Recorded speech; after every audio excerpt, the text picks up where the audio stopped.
When the last cow on the farm died, Margaret Thornfield was out of options.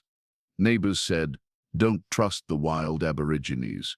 But Jindarra was her only chance. If he could find water, the farm would be saved.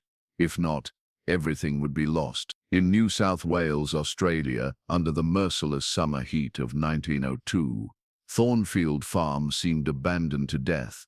These lands, owned by English settlers for 100 years, were facing the most severe drought they had ever seen. Green pastures had burned, wheat fields had cracked, riverbed had dried up, and the not-so-deep wells had long since been depleted. Margaret Thornfield was a 33-year-old young widow. She had lost her husband William last year during a business trip to Brisbane, a sudden heart attack. Now alone with her two young children, Thomas and Sarah, she was trying to keep this farm that had been in the family for 5 generations afloat. But now, when the last cow also died, Margaret's world completely collapsed. "Mummy," said little Sarah, looking from the farmhouse veranda, "why is Bessie lying down?" Margaret didn't know how to explain to her daughter. Bessie was the farm's last cattle. The other 25 animals had died from thirst or heat stroke in the last 3 months. Now Bessie too was taking her last breath on the dry ground. "Bessie is very tired, sweetheart," Margaret said, trying to hide the tears filling her eyes. Thomas, being more mature than his age, understood the situation. "Mummy," he said quietly, "are we going to die too?" Margaret hugged her son. "No, darling, never. We'll find a way." But deep inside she knew the truth. The water tanks were almost empty, food reserves were running low, and the nearest town, Willow Creek, was 15 miles away. There was no car. They had to sell it when William died. The horse also died last month. That evening, after the children went to bed, Margaret sat at the kitchen table and opened the family ledger. The numbers were brutal. Mortgage payments, farm expenses, children's needs. Money was gone, livestock dead, crops ruined. When the door knocked, Margaret ran hopefully. Maybe a neighbor was bringing help. At the door stood Robert Mackenzie, a neighboring farmer, a middle-aged, stern-faced Scot. Mackenzie was one of the most successful farmers in the area. But the expression on his face didn't give Margaret hope. "Evening, Margaret," Mackenzie said. "Tough times, eh?" "Evening, Robert." "Yes, very tough.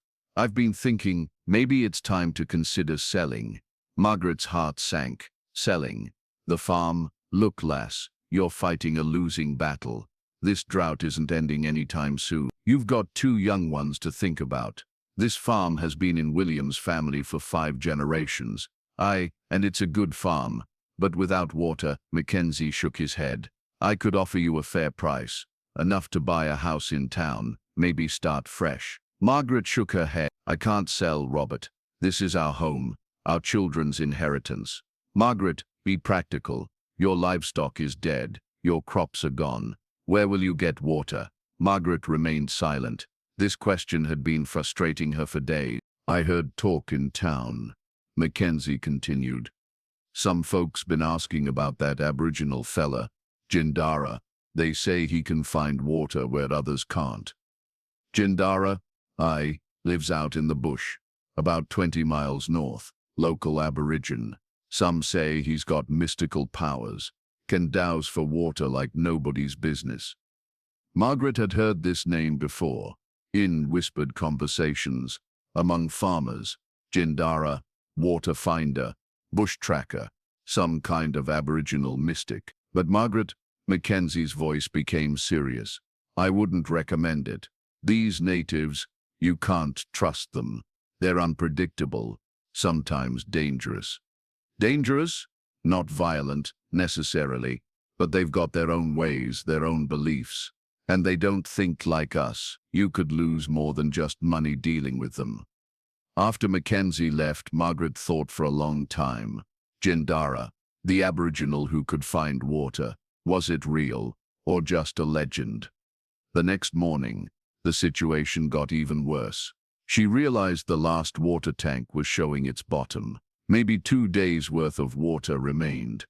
"Mummy," Thomas said at breakfast. "Why aren't you cooking?"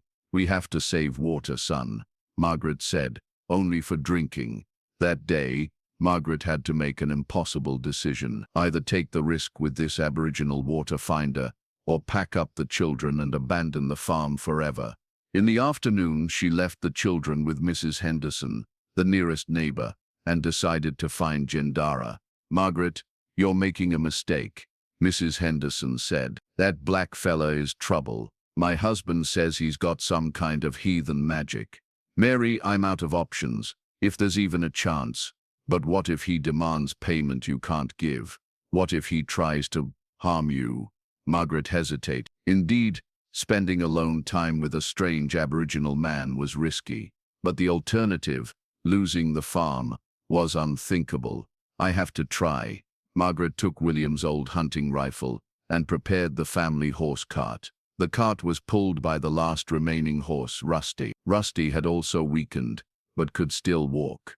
The journey north took Margaret to territories she had never thought of going to. Signs of civilization disappeared. Dirt roads turned into rough bush tracks. The landscape became increasingly wild and untamed. After about 3 hours, Margaret saw campfire smoke near a rocky outcrop. Her heart quickened. Could this be Jindarra? She carefully approached and got off the cart. She kept the rifle visible, not threatening, but prepared. "Hello?" she called out. From among the rocks, a man emerged. Margaret was surprised. Jindarra's appearance was different from what she expected. Jindarra was approximately 40 years old, a tall and lean Aboriginal man. Instead of wearing traditional clothing, he wore European-style trousers and shirt, but also had traditional Aboriginal decorations, feathered headband, carved bone necklace. His most striking feature was his eyes, deep, intelligent, and somehow ancient. "You must be Margaret Thornfield," Jindarra said in perfect English.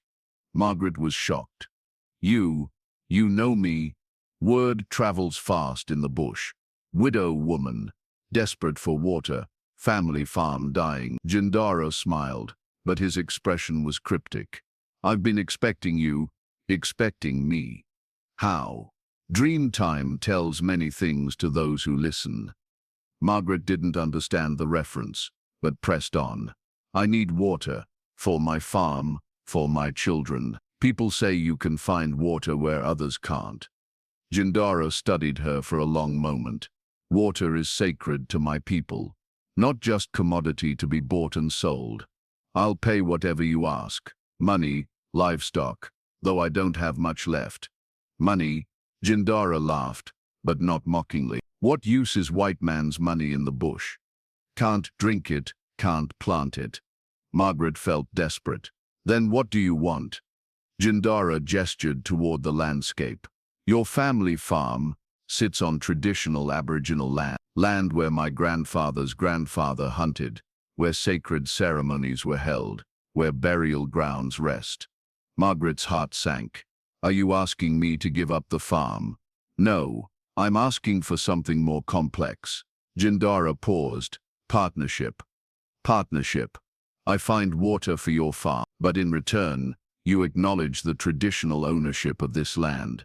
You learn Aboriginal ways of farming, sustainable ways that work with the land, not against it.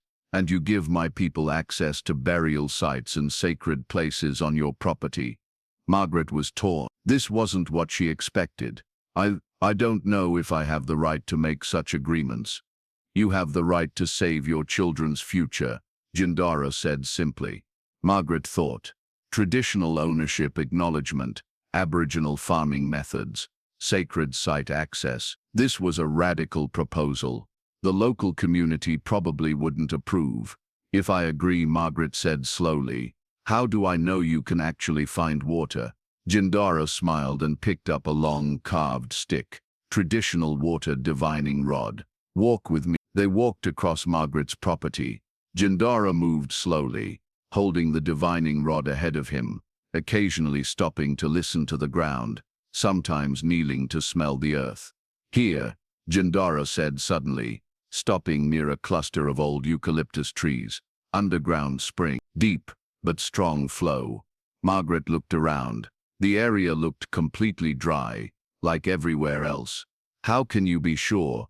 Trees still green, even in drought. Roots find deep water.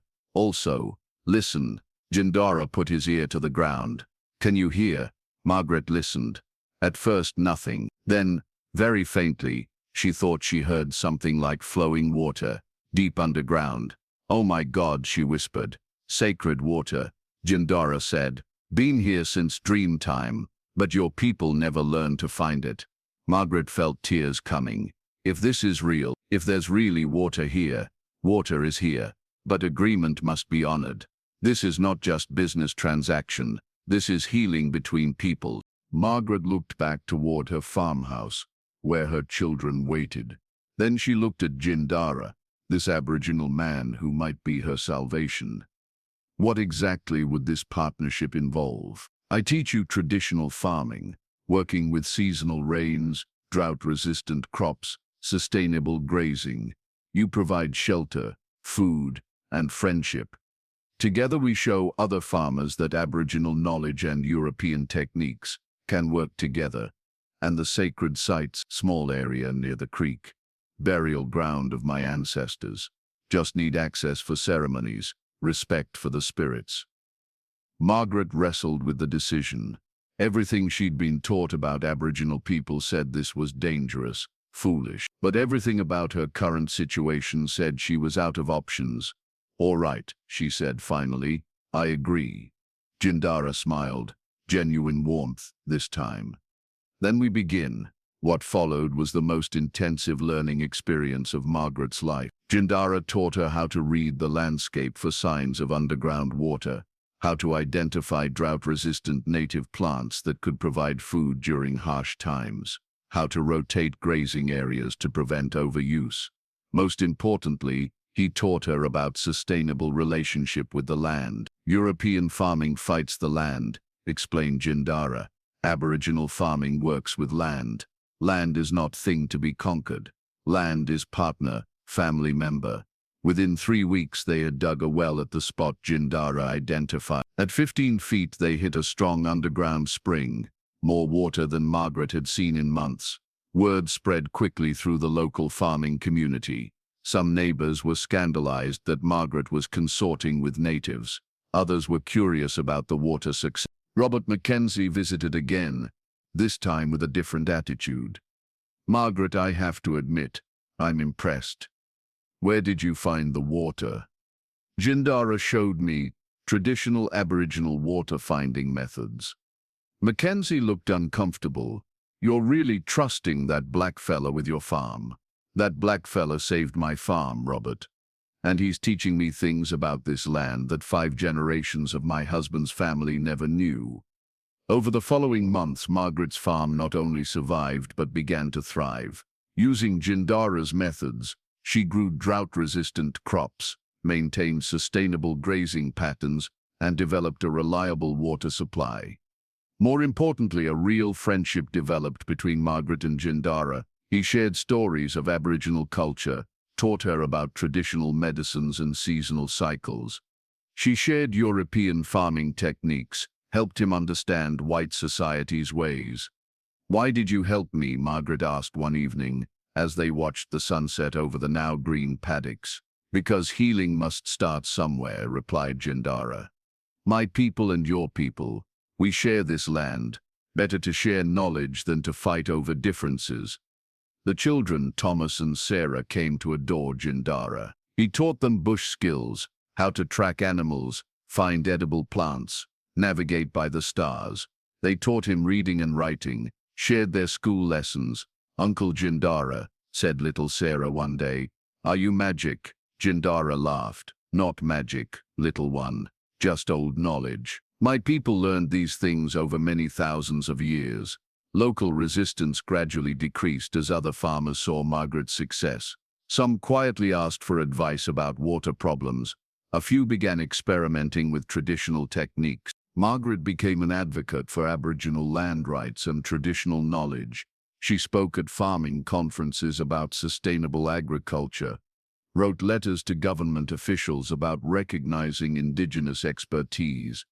This partnership changed my life, she told a gathering of farmers. Jindarra didn't just save my farm, he taught me a better way to live with this land. Years later, when Thomas and Sarah were adults, they continued the partnership their mother had started. The farm became a model for integrated Aboriginal European agricultural methods. Jindarra remained a trusted friend and advisor until his death many years later. On his deathbed, he told Margaret, "You honored the agreement. The land is pleased.